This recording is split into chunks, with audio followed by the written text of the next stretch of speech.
अगर ताजमहल पर अटैक हो जाए तो क्या होगा। जब दुनिया के 7 अजूबों की बात आती है तो उसमें भारत के आगरा में बने ताजमहल का नाम जरूर आता है। जैसा कि हम सभी जानते हैं, मुगल शासक शाहजहां द्वारा अपनी बीवी की याद में बनवाए गए ताजमहल की खूबसूरती की चर्चाएं दुनिया भर में विश्वविख्यात हैं। लेकिन क्या आपने कभी कल्पना करी है कि अगर दुश्मनों ने इसकी खूबसूरती पर नजर लगाते हुए इस पर अटैक कर दिया तो क्या होगा। इस अटैक की वजह से हमें किस किस तरह के नुकसान देखने को मिलेंगे और ये अटैक किस तरह का हो सकता है। दोस्तों, इन सभी चीजों को जानने के लिए मेरे यानी कि अपने दोस्त ब्राइट ज्ञान के साथ वीडियो के अंत तक बिल्कुल बने रहिएगा, क्योंकि इसी तरह की इंटरेस्टिंग वीडियो आपको मिलती रहेंगी ब्राइट ज्ञान पर। और ये वीडियो आपको हैरान करने का कोई मौका नहीं छोड़ेगा। Video reconstruction. दोस्तों, जब ताजमहल 1632 में बना था तो उस टाइम ताजमहल को बनकर तैयार होने में 15 साल से भी ज्यादा लग गए थे। जब उस टाइम ताजमहल बना था तो मटेरियल दुनिया के हर कोने से आए थे, और फिर चाहे वो चाइना हो, तिब्बत हो, श्रीलंका हो या फिर कोई और जगह, और इन पूरे मटेरियल को शिफ्ट करने के लिए 1000 से भी ज्यादा हाथियों का इस्तेमाल किया गया था और इस ताजमहल को बनाने के लिए 20,000 मजदूर लगे थे। ऐसे में अगर आज के समय में ताजमहल गिर जाता है तो जाहिर सी बात है कि भारत की इतनी पॉपुलर जगह को किसी भी तौर पर दोबारा से बनाने की कोशिश करी जाएगी, क्योंकि ताजमहल की जगह पर किसी और चीज की कल्पना कर पाना बहुत मुश्किल है। हालांकि पहली बार ताजमहल बनने में खर्चा तकरीबन 53 मिलियन आया था। ऐसे में अब अगर ताजमहल को कोई नुकसान हुआ तो एडवांस टेक्नोलॉजी की मदद से इसे बनाने में ज्यादा समय तो नहीं लगेगा, क्योंकि दुनिया के अलग अलग कोने में ताजमहल जैसी इमारतें बनी हुई हैं और वो बहुत ही जल्दी बनकर तैयार भी हुई हैं। यहाँ तक कि एक ताजमहल जैसा होटल दुबई में भी बन रहा है, जिसमें $350 मिलियन का खर्चा आ रहा है। और अब देखना होगा कि ये शानदार होटल कब बनकर तैयार होगा। Wonders of world. दोस्तों, जैसे कि हम सब जानते हैं, हमारा ताजमहल दुनिया के 7 अजूबों में से एक है। अब जाहिर सी बात है कि कोई भी देश अपना अजूबा तो नहीं खोना चाहेगा, क्योंकि 7 अजूबों में से एक की उपाधि मिलना बहुत बड़ी बात होती है, और हमारे भारत के पास ये उपाधि ताजमहल की वजह से ही है। इसलिए ताजमहल को इतना ज्यादा खास माना जाता है, और अगर ताजमहल को कुछ हो गया तो हमें दूसरा अजूबा ढूंढना पड़ेगा, और भारत ये कभी नहीं चाहेगा कि ऐसा कुछ हो। Religious rights. दोस्तों, टूरिस्ट स्पॉट के अलावा ताजमहल एक मस्जिद भी है, इसलिए हफ्ते में हर शुक्रवार को यहाँ पर नमाज अदा की जाती है और ताजमहल को बंद किया जाता है। हालांकि कुछ लोगों का ये मानना भी है कि ताजमहल एक हिंदू मंदिर भी हो सकता है, क्योंकि ताजमहल के अंदर कुरान के वर्सेस भी लिखे हुए हैं और इस्लाम में किसी भी मकबरे को सजाने की इजाजत नहीं है।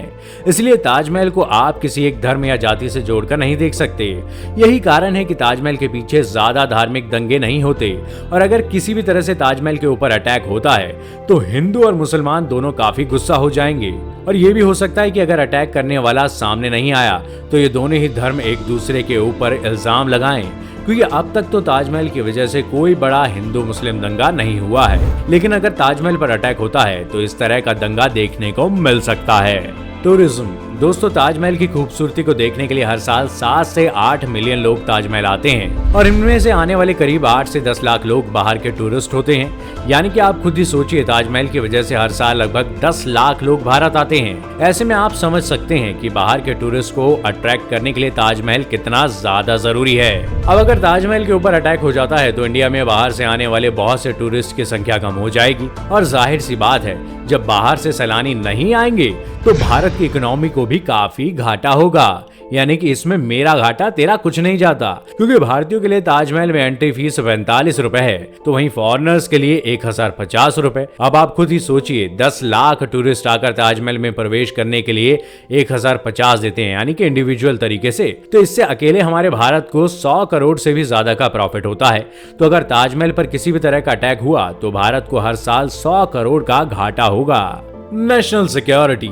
दोस्तों, अब कुछ सुनने के बाद आपको ये समझ में आ गया होगा कि ताजमहल भारत के खजाने से कम नहीं है बिडू। इसलिए अगर इस पर अटैक हुआ तो ये बहुत बड़ा मसला बन जाएगा, जिसकी वजह से भारत की सिक्योरिटी पर काफी सवाल खड़े होंगे, और इस चीज से उभरने के लिए बॉर्डर पर काफी तनाव देखने को मिलेगा, क्योंकि इस बात से फर्क नहीं पड़ेगा कि किसने अटैक किया, बल्कि फर्क इस बात से पड़ेगा कि इतनी सारी सिक्योरिटी रहते हुए अटैक हुआ कैसे।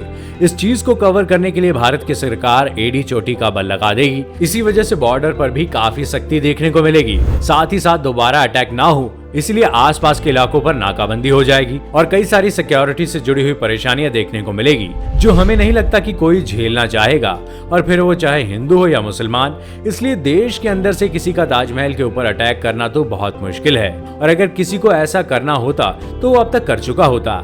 इसलिए इस बात की ज्यादा संभावनाएं हैं कि अटैक किसी दूसरे देश की तरफ से हो। डेथ दोस्तों, ये चीज काफी आम हो जाती है। अब जाहिर सी बात है उसके बारे में बात तो करनी ही थी, क्योंकि अगर किसी भी तरह से ताजमहल के ऊपर अटैक किया जाता है तो दुश्मन का इरादा न सिर्फ ताजमहल जैसी खूबसूरत सी जगह को नष्ट करना होगा, बल्कि उसमें आए लाखों लोगों को एक ही बार में मौत के घाट उतारना भी होगा। क्योंकि ताजमहल में छुट्टी वाले दिन को छोड़कर आपको लाखों की संख्या में सैलानी देखने को मिलेंगे जो ताजमहल की खूबसूरती को देखने वहां पहुंच जाते हैं। इसलिए ताजमहल पर अगर अटैक हुआ तो कम से कम हजारों लोगों की जानें जाएंगी और हजारों लोग घायल भी होंगे, जिसकी वजह से बहुत बड़ा नुकसान होगा। तो दोस्तों, आज के लिए बस इतना ही। उम्मीद है आपको हमारी ये वीडियो काफी पसंद आई होगी। अगर हाँ, तो ऐसी इंटरेस्टिंग वीडियोस को लगातार देखते रहने के लिए चैनल को लाइक, शेयर और सब्सक्राइब करना बिल्कुल ना भूलिएगा।